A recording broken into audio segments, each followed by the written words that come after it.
It began with a single line that cut deeper than I expected.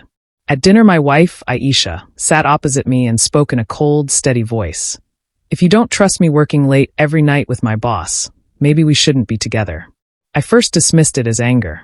But the more I turned it over in my mind, the clearer it became that she wasn't just defending herself. She was daring me. Her new position had swallowed our marriage. Each night she told me she had urgent work with her boss, Mr. Salman. At the start I cheered her on, proud of her drive. Then urgent stretched into nights out past midnight, and unease settled in. This wasn't insecurity, it was realism. Nobody spends that much time at the office unless something else is going on. When I questioned her, she snapped, "You're paranoid. You don't understand how hard I work." I wanted to trust her, yet the clues kept piling up. A perfume that clung to her clothes when she returned, the way she guarded her phone, the sudden shift in her outfits before leaving. My gut screamed the truth while she kept gaslighting me into silence. One night I decided to find out for myself. I drove to her workplace at 11 p.m. The building was dark except for a single car outside, his. I waited in the shadows until I saw them emerge together. She was laughing too close to him, her hand brushing his arm. That laugh was no longer mine. It belonged to someone else. I didn't confront them then.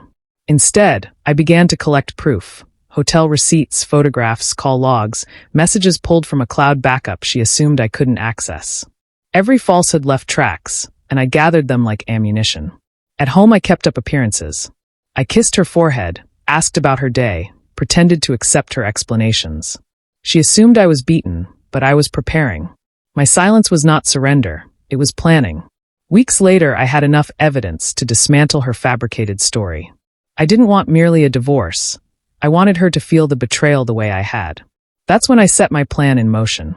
I discovered her boss was married with 2 children, and that his wife, Farah, had no idea about his late-night meetings. I reached out to Farah anonymously, sending the proof of Aisha and Salman's affair because she deserved to know. The fallout was instant. Farah confronted Salman in front of their children, and within days his spotless image at work evaporated. He was suspended pending investigation. Whispers spread through the company. His career crumbled, not by my hand directly, but by the truth. Aisha, on the other hand, was stunned. She returned home in tears, furious that Salman had cut her loose to protect himself, and she screamed that I had ruined her life. That's when I revealed the folder I'd kept hidden. The photos, hotel receipts, late-night logs. I told her, "You ruined your own life the moment you chose lies over loyalty." But I didn't stop there. I sent the same evidence anonymously to her company's HR. Affairs might be common, but when they involve favoritism and midnight meetings, the higher-ups act quickly. Within weeks, she was quietly let go, her reputation in tatters. When she finally understood I had orchestrated it all, she begged me to stop, sobbing that she had no one left. I only reminded her of her own words. "If you don't trust me, maybe we shouldn't be together." She thought it was a threat. I turned it into reality. The divorce went through smoothly, and I walked away with my dignity intact while she was left with nothing.